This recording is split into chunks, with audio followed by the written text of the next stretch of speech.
In this video, I'm going to share 5 places where your nonprofit can get money from the government. Are you curious about that and how you can get government money? Over $700 billion is distributed to nonprofits by the government, but a lot of smaller organizations have no idea that a lot of these programs exist or don't know how to access them. So in this video, I'm going to save you time and possibly money by giving you 5 examples of where you can get money from the government. So I'm going to tell you what it is and also where to find that information about that particular funding source. In this video, we're going to talk about grants, contracts, loans, and then number 5 is a little different. It's not exactly money directly to you, but it's money to support staff at your nonprofit. So let's start with number 1, which is federal government grants. Grant money that you can get directly from the federal government. These grants can range from $50,000 to up to millions of dollars. The main website you need to know about is grants.gov. That is the main place, the main portal where people can find every federal grant opportunity available. So you can get money from the Department of Education, Department of Housing, Department of Labor, Department of Health and Human Services, or the National Endowment for the Arts. I'm going to stop here and give a little reality check. In 2025, when this video is being recorded, the Trump administration attempted to eliminate a lot of federal government programs and grants. So traditionally, this money has been made available for nonprofits, but a lot of that has been severely cut. That doesn't mean that it's going to always be that way. So this video is a resource for you to know how to plan, even in future years, to get money from the government for your nonprofit. The one thing you need to know about federal government grants is that it's a lot of paperwork and it's a lot of work to get all the information together, to build your proposal, and it's a lot of work to manage those grants. So you need to have resources, staffing, you need to have time to look through all the documents, look through the final grant agreement, make sure you're following all the rules, make sure you're being compliant with the grant agreement and sending in your reports. You may have to participate in research or evaluations, and you absolutely have to account for the money that you use. And also keep in mind that usually government grants are reimbursement based, so you have to carry out the work first and then you're reimbursed for that. So you do need upfront money a lot of times when you've been awarded a federal grant. If you'd like to get started with federal government grants, make sure you are signed up at SAM, as in Uncle Sam.gov. Make sure you have a unique entity identifier number. That's what you need to get started. Make sure you put your profile up on grants.gov and start diving into the website. They have a lot of resources there for you to learn how to apply. Number 2 is state and local government grants, which can be very different from federal government grants. So sometimes there's state money. The state may have additional resources where they provide grant funding, but a lot of times state and local governments administer federal government grants. So the state got the money directly from the federal government, and then they also have a process where they request proposals and they award money that they've been given from the federal government to local organizations. So you wouldn't apply for these opportunities at grants.gov. You would actually apply through a state government process. So a lot of times your state government will have a grants website or grants portal where you can find state grant opportunities. Sometimes like the governor's office will have a special section for grants. You just have to dig around because every state is completely different. In my state, there's actually an office for grants that lists government and private opportunities for grant funding. Here are other places you want to look for state and local government grants. First, check out the state or local government department that is similar or adjacent to the work that you do. So if you provide human services, or if you work with young people, or you deal with mental health, you're looking for health and human services, or you're looking for a Department of Human Services. There might be a separate department that handles youth services. You might want to look at the Department of Education. You just have to think about all of the state government agencies that impact your work in some way. You also want to look into community development grants. So a lot of times your Office of Community Development, or it may be called Office of Economic Development, they have grants that they provide to local businesses, which may include nonprofits that can support your capacity building. Also, you really need to be clued into your local officials, like your local council people or your local state representatives, because they also are in the know about grant opportunities. They can make you aware of opportunities that are coming down the pipe. There may be some legislation passed that provided some money for individuals, and they know that, and they can give you a heads up, or they can connect you with people at these agencies that are letting out the grants so you can learn more and build that relationship there. there. Low key, that is a really good source for local funding. Your local officials, get to know them, visit them in their office, talk about your work, ask them what their initiatives are, and see where the alignments are because they work for you. Okay, so we're still talking about how to get money from the government for your nonprofit. And number 3 is government contracts. So a lot of people kind of ignore this way to get money from the government because people are so trained to think that grants are the only source of money for nonprofits, but that's not true. You can actually get a contract with the government to provide a service, and they pay you based on the service that you provide, whatever's outlined in that contract. Now, you can actually get a government contract directly with a federal government agency, or you can get one with your state or local government agency. So for example, if you get a contract with your federal government agency, and I'm from Maryland, so this is really common because we're really close to DC, and so there are a lot of federal agencies here, but there are federal agencies in other states as well, but they need training. They need people to clean the buildings. They need toiletries. Like, there are all kind of contracts that you can win that you can provide a service for that federal government agency. Similar to that, local or state government agencies also contract for services, but it may look a little differently. So your local Department of Human Services may contract out foster care services or a contract for you to find foster homes so you can place children who are in need of a home, right? They may also have contracts for you to hire people who may be historically difficult to get employed, like people with disabilities or young people at risk, right? There's a lot of Department of Labor contracts and grants that funnel through local and state governments, but sometimes it's through a contract, depending on that relationship that you develop with the local office. So if you want to get a contracting opportunity with a federal government agency, make sure you're signed up at SAM, as in Uncle Sam.gov, to find the opportunities there. And with your local government,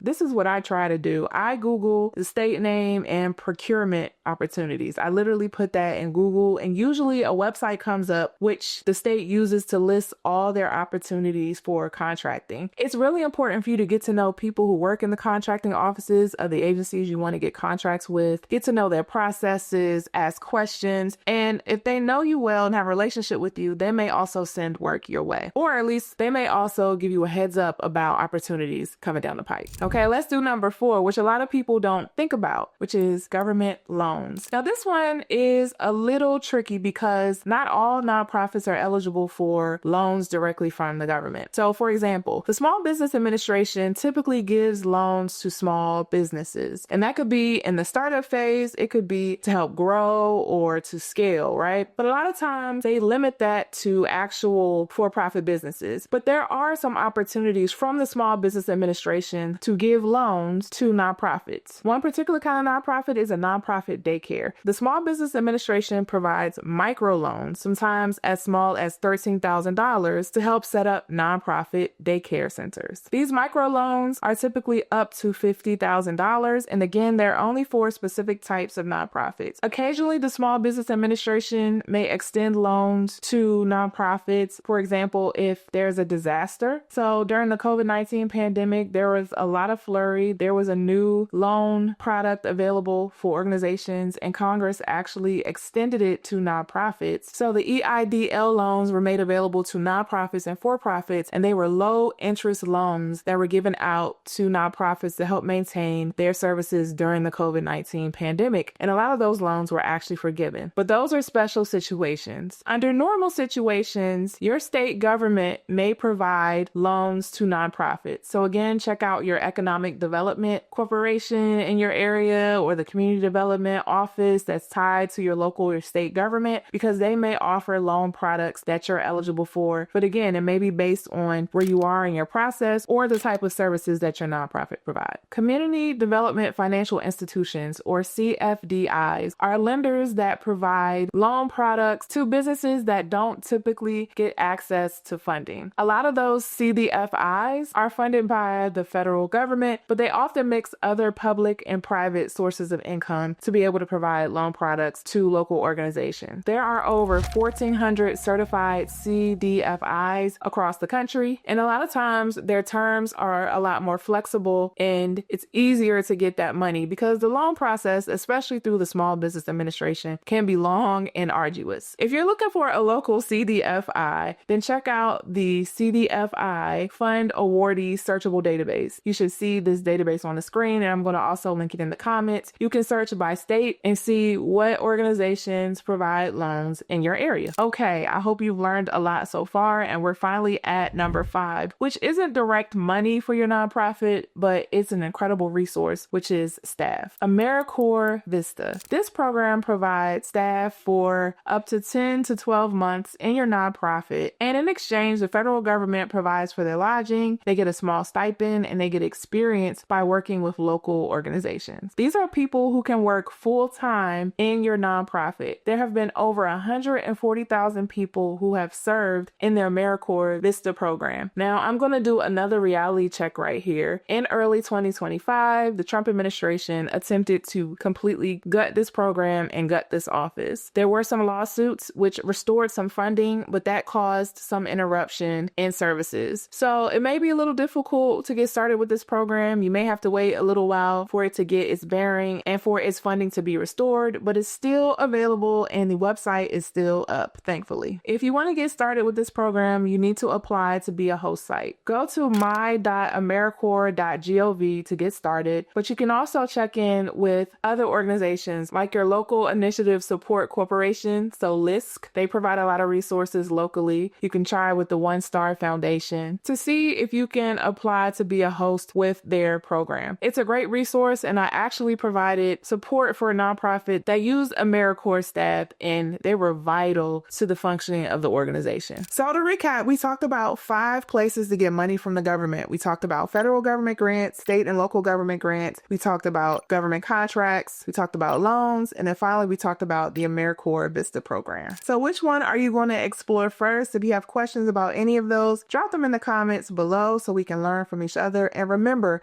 there is funding out there for you. You just got to find it. If you need help with starting your nonprofit, you can visit me at bossonabudget.com for resources to help along your journey. Thank you so much for watching, and I'll see you in the next one.